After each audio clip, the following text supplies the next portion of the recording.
contemporary society is kind of geared towards stripping away that edge, whatever that is, for lack of a better definition. And how do we get that back? We do need that. How do we create work if we're so obsessed with being comfortable? We gotta break things a little bit. We gotta get out of it. It doesn't mean that you can't have comfort in life, but that's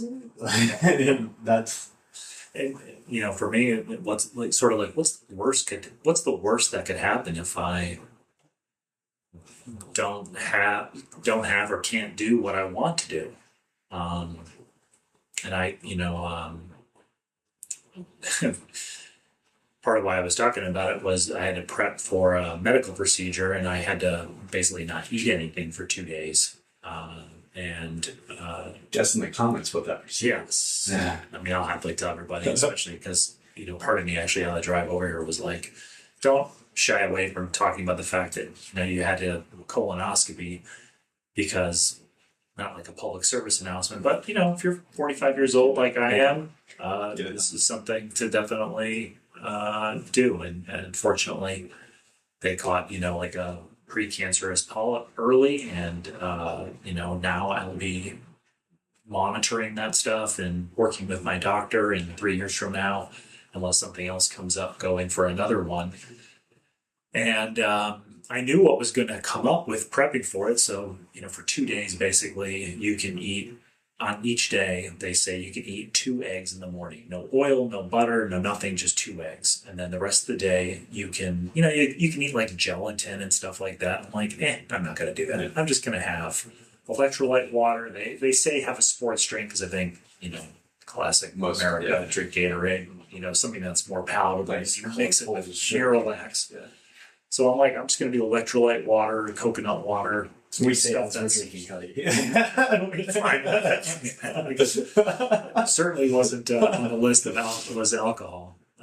You could have coffee. They say clear liquids, and obviously coffee isn't what we think of as clear. But if you hold it up to the light and you can see through it, it's technically a clear liquid.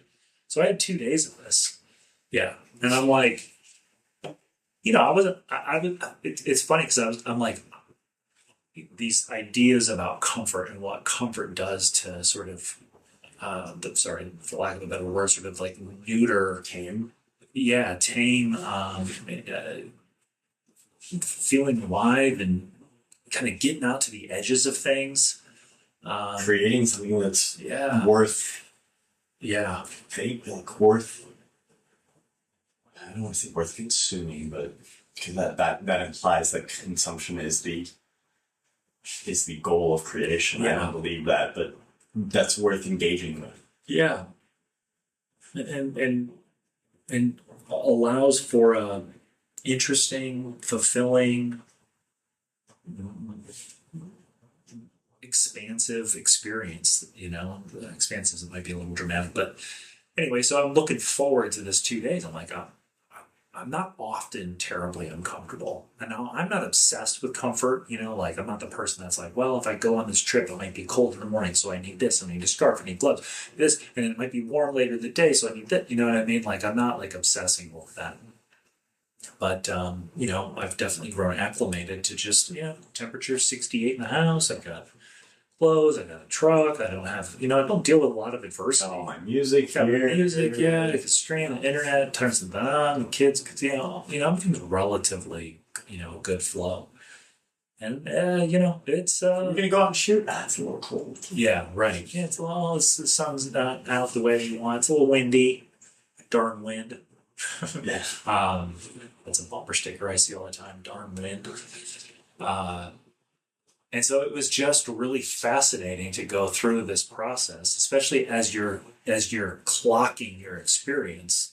Like, what's it like to have 2 eggs at 8 o'clock in the morning and eat nothing else the rest of the day? And by the end of day 2, how are you doing?